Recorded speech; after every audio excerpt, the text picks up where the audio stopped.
Hi hello ನಮಸ್ತೆ, welcome to Mamma's ರುಚಿ channel. ಯಾರೆಲ್ಲ ನನ್ನ ಚಾನಲನ್ನು ಇನ್ನೂ ಸಬ್ಸ್ಕ್ರೈಬ್ ಮಾಡ್ಕೊಂಡಿಲ್ಲ, ಟಕ್ ಅಂತ ಸಬ್ಸ್ಕ್ರೈಬ್ ಮಾಡ್ಕೊಳ್ಳಿ, ಪಕ್ಕದಲ್ಲಿರೋ ಬೆಲ್ ಐಕನನ್ನು ಪ್ರೆಸ್ ಮಾಡಿ. ಇವತ್ತು ನಾವು ದೊಡ್ಡಪತ್ರೆ ಎಲೆಯ ತಂಬಳಿಯನ್ನು ಮಾಡ್ತಾ ಇದ್ದೀವಿ. ಸಾಮಾನ್ಯವಾಗಿ ಎಲ್ಲರಿಗೂ ಗೊತ್ತಿರೋ ಥರ ದೊಡ್ಡಪತ್ರೆ ಎಲೆನ ನಾವು ಔಷಧಿಯ ರೂಪದಲ್ಲಿ ಬಳಸ್ತೀವಿ. ಚಿಕ್ಕ ಮಕ್ಕಳಿಗಾಗಿರ್ಬೋದು, ದೊಡ್ಡವ್ರಿಗಾಗಿರ್ಬೋದು, ಕೆಮ್ಮು, ಕಫ, ಶೀತ ಈ ಥರ ಆದಾಗ ಈ ದೊಡ್ಡಪತ್ರೆ ಎಲೆಯ ರಸವನ್ನು ಕೊಡೋದು ಪದ್ಧತಿ. ಸಾಮಾನ್ಯವಾಗಿ ಎಲ್ಲರ ಮನೆಗಳಲ್ಲೂ ಇದನ್ನು ಉಪಯೋಗಿಸ್ತಾರೆ. ಇವತ್ತು ನಾವು ಈ ಎಲೆಯಲ್ಲಿ ಒಂದು ತಂಬಳಿಯನ್ನು ಮಾಡೋಣ. ಮಜ್ಜಿಗೆಯನ್ನು ಸೇರಿಸಿ ತಂಬಳಿಯನ್ನು ಮಾಡಿಕೊಂಡ್ರೆ ತುಂಬ ರುಚಿಯಾಗಿರುತ್ತೆ, ಹಾಗೆಯೇ ಆರೋಗ್ಯಕ್ಕೂ ಕೂಡ ಅಷ್ಟೇ ಒಳ್ಳೆಯದು. ಕಫ, ಕೆಮ್ಮು, ಶೀತ ಇದ್ದರೆ ಬಹು ಬೇಗನೆ ಹುಷಾರಾಗುವಂಥದ್ದು. ಸ್ವಲ್ಪವು ಖರ್ಚಿಲ್ಲದೇನೆ ನಾವು ಮನೆಯಲ್ಲೇ ಮಾಡ್ಕೊಳ್ಬೋದು. ಮನೆಯಲ್ಲೇ ಮಾಡ್ಕೊಳ್ಳುವಂಥ ಮದ್ದು. ಇವತ್ತು ತುಂಬ ಸಿಂಪಲ್ಲಾಗಿ ಒಂದು ತಂಬಳಿಯನ್ನು ಮಾಡ್ಕೊಳ್ಳೋಣ. ಊಟಕ್ಕೆ ತುಂಬಾ ಚೆನ್ನಾಗಿರುತ್ತೆ. ನಾನಿಲ್ಲಿ ಒಂದು 10ರಿಂದ 12 ಎಲೆನ ಕಟ್ ಮಾಡಿಕೊಂಡು ತೊಳೆದು ಇಟ್ಕೊಂಡಿದ್ದೀನಿ. ಸ್ವಲ್ಪ ಧೂಳೆಲ್ಲ ಇರುತ್ತಲ್ಲ, ಹಾಗಾಗಿ ಕ್ಲೀನಾಗಿ ಎಲೆನ ತೊಳೆದು ಇಟ್ಕೊಳ್ಳೋಣ.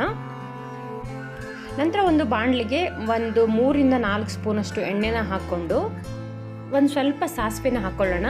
ನಂತರ ಇದಕ್ಕೆ ಒಂದು ಅರ್ಧ ಟೀ ಸ್ಪೂನಷ್ಟು ಜೀರಿಗೆನ ಹಾಕ್ಕೊಂಡು 2 ಪಟಪಟ ಅಂದಮೇಲೆ ಒಂದು ದೊಡ್ಡ ಈರುಳ್ಳಿಯನ್ನು ಕಟ್ ಮಾಡಿ ಸೇರಿಸ್ಕೊಳ್ತಾ ಇದ್ದೀನಿ. ಸ್ವಲ್ಪ ಫ್ರೈ ಆಗಬೇಕು. ನಂತರ ಇದಕ್ಕೆ 2 ಹಸಿಮೆಣಸನ್ನು ಕಟ್ ಮಾಡಿ ಹಾಕ್ಕೊಳ್ತಾ ಇದ್ದೀನಿ. ಈ ದೊಡ್ಡಪತ್ರೆ ಎಲೆ ಸ್ವಲ್ಪ ಖಾರದ ಅಂಶ ಇರುತ್ತೆ, ಹಾಗಾಗಿ ಖಾರನ ನೀವು ನೋಡ್ಕೊಂಡು ಸೇರಿಸ್ಕೊಳ್ಳಿ. ಜಾಸ್ತಿ ಖಾರ ಬೇಕನ್ನೋರು ಇನ್ನೊಂದು ಸ್ವಲ್ಪ ಮೆಣಸಿನ ಪ್ರಮಾಣನ ಜಾಸ್ತಿ ಮಾಡ್ಕೊಳ್ಬೋದು. ಆಮೇಲೆ ಇಲ್ಲಿ 1 ಇಂಚ್ ಆಗೋಷ್ಟು ಶುಂಠಿನ ಕಟ್ ಮಾಡಿ ಸೇರಿಸ್ಕೊಳ್ತಾ ಇದ್ದೀನಿ. ಇಷ್ಟು ಫ್ರೈ ಆದ ನಂತರ ಇಲ್ಲಿ ದೊಡ್ಡಪತ್ರೆ ಎಲೆನ ಸೇರಿಸ್ಕೊಳ್ಳೋಣ. ನಾನು ಇದನ್ನು ಎಲೆನೇನು ಕಟ್ ಮಾಡ್ಕೊಳ್ತಾ ಇಲ್ಲ, ಹಾಗೆಯೇ ಅದು ಮೆತ್ತಗಾಗ್ಬಿಡುತ್ತೆ.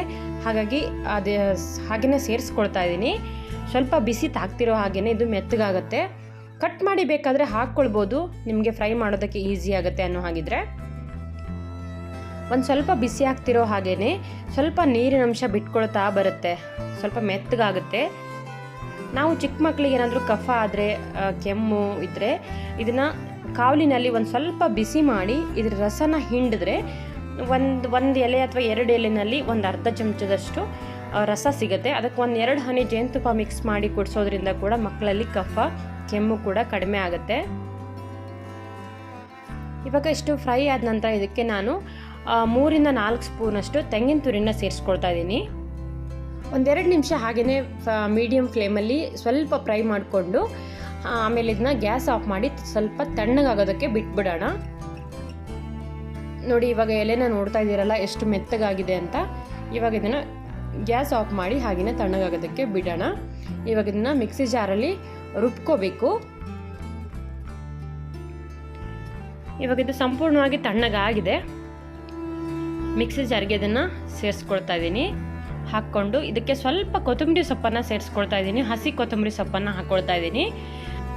ಅರ್ಧ ಲೋಟದಷ್ಟು ನೀರನ್ನು ಹಾಕ್ಕೊಂಡು ಇದನ್ನು ನುಣ್ಣಗೆ ರುಬ್ಕೊಂಡು ತರ್ತೀನಿ.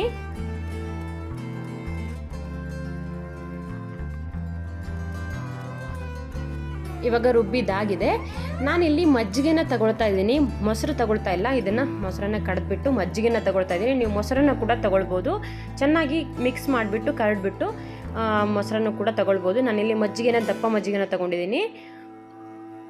ಅರ್ಧ ಲೀಟ್ರಷ್ಟು ಮಜ್ಜಿಗೆ ಇದೆ. ಇದಕ್ಕೆ ಉಪ್ಪನ್ನು ಆಲ್ರೆಡಿ ಸೇರಿಸ್ಕೊಂಡಿದ್ದೀನಿ. ಇವಾಗ ಮಿಕ್ಸಿ ಮಾಡ್ಕೊಂಡಿದ್ವಲ್ಲ, ಈ ಪೇಸ್ಟನ್ನು ಹಾಕ್ಕೊಳ್ಳೋಣ. ಸ್ವಲ್ಪ ಇದಕ್ಕೆ ಮಿಕ್ಸಿ ಜಾರ್ಗೆ ನೀರನ್ನು ಸೇರಿಸ್ಕೊಂಡು ಅದನ್ನು ಕೂಡ ಹಾಕ್ಕೊಳ್ಳೋಣ. ಇವಾಗ ಇದನ್ನು ಚೆನ್ನಾಗಿ ಮಿಕ್ಸ್ ಮಾಡಿಬಿಟ್ಟು ಒಂದ್ಸಲ ಉಪ್ಪೆಲ್ಲ ಕರೆಕ್ಟಾಗಿದೆಯಾ ಅಂತ ಚೆಕ್ ಮಾಡ್ಕೊಳ್ಳಿ. ಉಪ್ಪು ಖಾರ ಎಲ್ಲ ಚೆಕ್ ಮಾಡಿಕೊಂಡು ಒಂದ್ಸಲ ನೀಟಾಗಿ ಮಿಕ್ಸ್ ಮಾಡ್ಕೊಳ್ಳೋಣ. ನೋಡೋದಕ್ಕೆ ಎಷ್ಟು ಚೆನ್ನಾಗಿ ಕಾಣಿಸ್ತಾ ಇದೆ ಅಲ್ವಾ ತಂಬಳಿ. ಇವಾಗ ನಾನು ಇದಕ್ಕೆ ಒಂದು ಅರ್ಧ ಚಮಚದಷ್ಟು ಬೆಲ್ಲನ ಸೇರಿಸ್ಕೊಳ್ತಾ ಇದ್ದೀನಿ. ಬೆಲ್ಲ ಇಷ್ಟ ಇಲ್ಲ ಅನ್ನೋರು ಸ್ಕಿಪ್ ಮಾಡ್ಕೊಳ್ಬೋದು, ಆದರೆ ಬೆಲ್ಲ ಹಾಕೋದ್ರಿಂದ ತಂಬಳಿ ಸ್ವಲ್ಪ ಟೇಸ್ಟ್ ಚೆನ್ನಾಗಿರುತ್ತೆ. ಆಮೇಲೆ ಸ್ವಲ್ಪ ಕೊತ್ತಂಬರಿ ಸೊಪ್ಪನ್ನು ಸಣ್ಣದಾಗಿ ಕಟ್ ಮಾಡಿಕೊಂಡು ಸೇರಿಸ್ಕೊಳ್ತಾ ಇದ್ದೀನಿ. ನಂತರ ಒಗ್ಗರಣೆಗೆ 2 ಚಮಚದಷ್ಟು ಎಣ್ಣೆನ ಹಾಕ್ಕೊಂಡು ಸ್ವಲ್ಪ ಸಾಸಿವೆ, ಆಮೇಲೆ ಕರಿಬೇವು, ಹಾಗೆಯೇ ಒಣಮೆಣಸನ್ನು ಹಾಕಿ ಒಗ್ಗರಣೆನ ರೆಡಿ ಮಾಡಿಕೊಂಡು ಸ್ವಲ್ಪ ತಣ್ಣಗಾಗೋದಕ್ಕೆ ಸ್ಟವ್ ಆಫ್ ಮಾಡಿ ಹಾಗೆಯೇ ಬಿಡ್ತಾ ಇದ್ದೀನಿ. ಮಜ್ಜಿಗೆಗೆ ನಾವು ಸ್ವಲ್ಪ ಒಗ್ಗರಣೆನ ಬಿಸಿ ಬಿಸಿ ಕೊಡಬಾರ್ದು, ಟೇಸ್ಟ್ ಹೊರಟೋಗುತ್ತೆ. ಸ್ವಲ್ಪ ತಣ್ಣಗಾದ್ಮೇಲೆ ಕೊಟ್ಟರೆ ಟೇಸ್ಟ್ ಚೆನ್ನಾಗಿರುತ್ತೆ. ಹಾಗಾಗಿ ನಾನಿಲ್ಲಿ ಒಗ್ಗರಣೆನ ಸ್ಟವ್ ಆಫ್ ಮಾಡಿ 1 ನಿಮಿಷ ಬಿಟ್ಟು ಆಮೇಲೆ ಸೇರಿಸ್ಕೊಳ್ತಾ ಇದ್ದೀನಿ.